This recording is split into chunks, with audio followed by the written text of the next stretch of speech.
What is going on, Bucs fans? Evan Wanish here, back at you with yet another video talking about the Tampa Bay Buccaneers. And today we're going to be talking about the top performers from the Buccaneers' 20-17 win in Week 1 over the Minnesota Vikings. Was a really gutsy win by the Buccaneers. Very, very gutsy win. Very good win by the Buccaneers to open their season 1-0.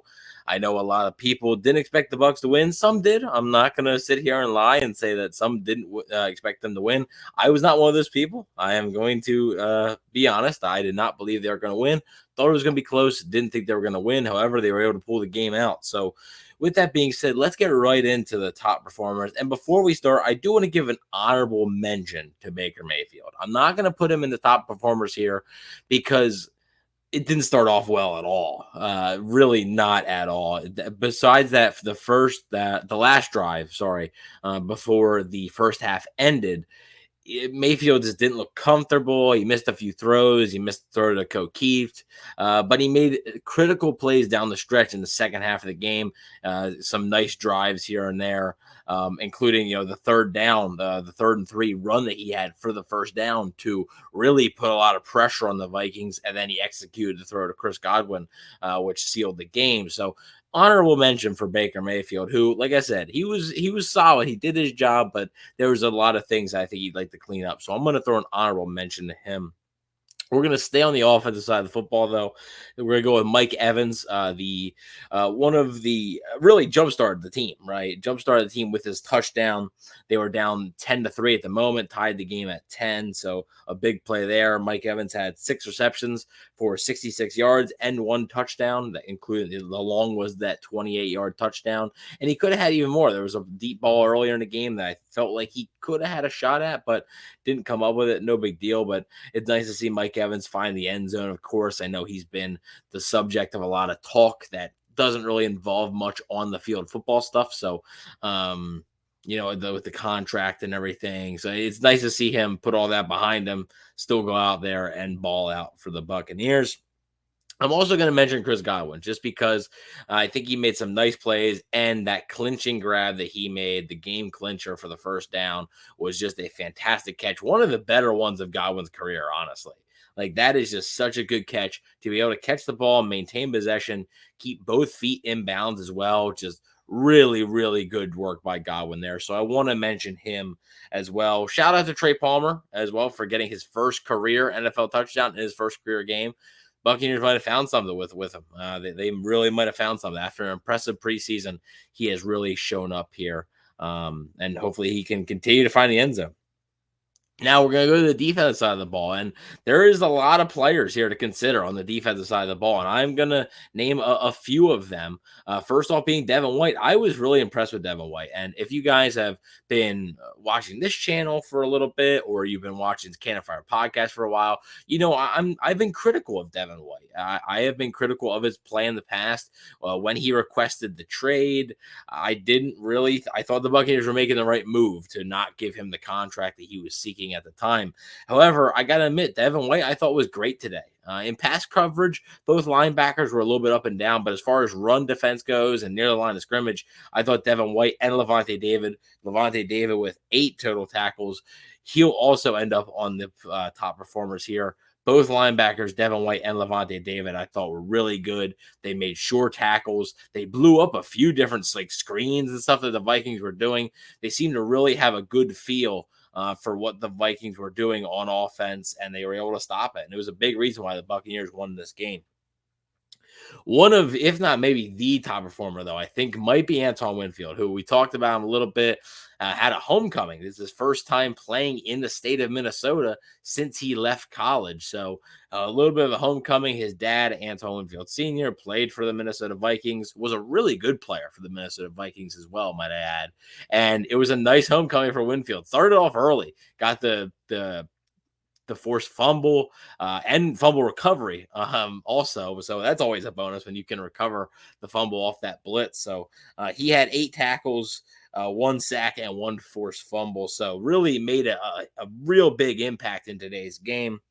Another guy that made a real big impact is Carlton Davis. And the stat line is 6 tackles, 6 total tackles, nothing else. But the one play that he made was so critical on the 3rd and 7. Kirk Cousins threw it to Jordan Addison on the sideline there, and Carlton Davis made a fantastic leaping, diving pass breakup, which that was the last time the Vikings touched the football. The Vikings punted it away, and then the Buccaneers never gave it back. So just a critical, critical play there by Carlton Davis to really put the pressure on the Vikings. And, like it was a 4th and 8 or 4th and 7. Like the Vikings decided not to go for it. And had Carlton Davis not broken out that pass, it would have been a first down. And who knows where the drive would have gone from there. So really a huge day for Carlton Davis.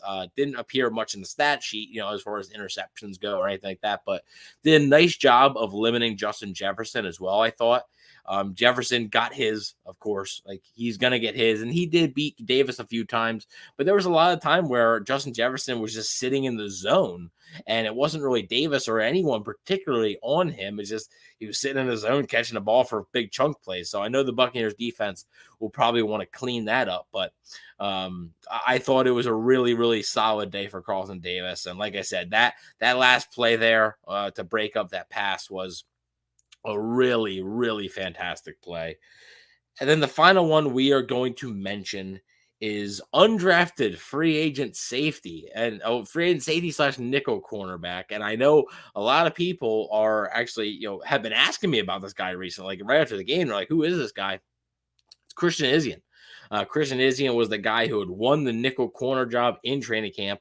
Literally the day after the Steelers game in the first preseason game, Todd Bowles said, "Yeah, Christian Izian is the front runner to be the nickel corner." And that spoke volumes to me. I was like, whoa, like this dude's an undrafted free agent.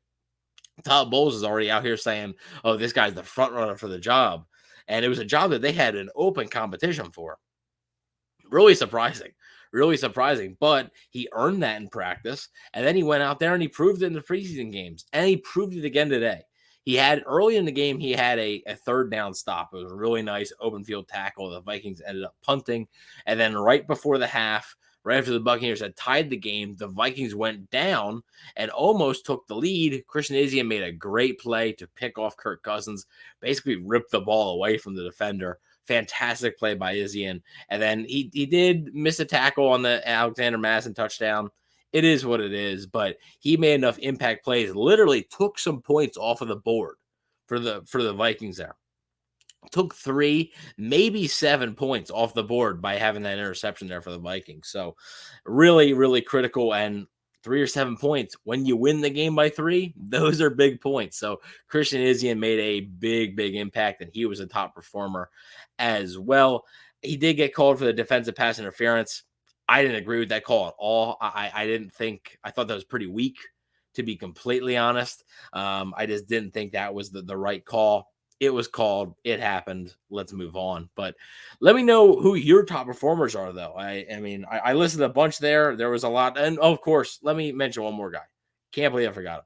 Shout out to Chase McLaughlin, right, for nailing a 57-yard field goal to give the Buccaneers the lead. A big-time decision by Todd Bowles to send him out there instead of going for it on 4th and 3.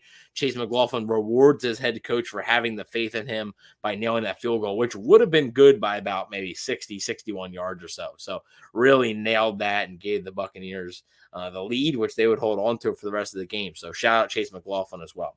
Let me know your top performers are. Is it just like my list? Do you have another guy in mind? Was there somebody else that really stood out to you when watching this game? Do you disagree with my list? Do you agree? Like I said, my list isn't the right list. It's just my list. So if you disagree, more than, comment down below. Who did you think was a top performer? Who do you think deserves some recognition for Sunday's 20-17 win against the Minnesota Vikings? So let me know what you guys think in the comment section below. Please don't forget to like, share, and subscribe, and go Bucs.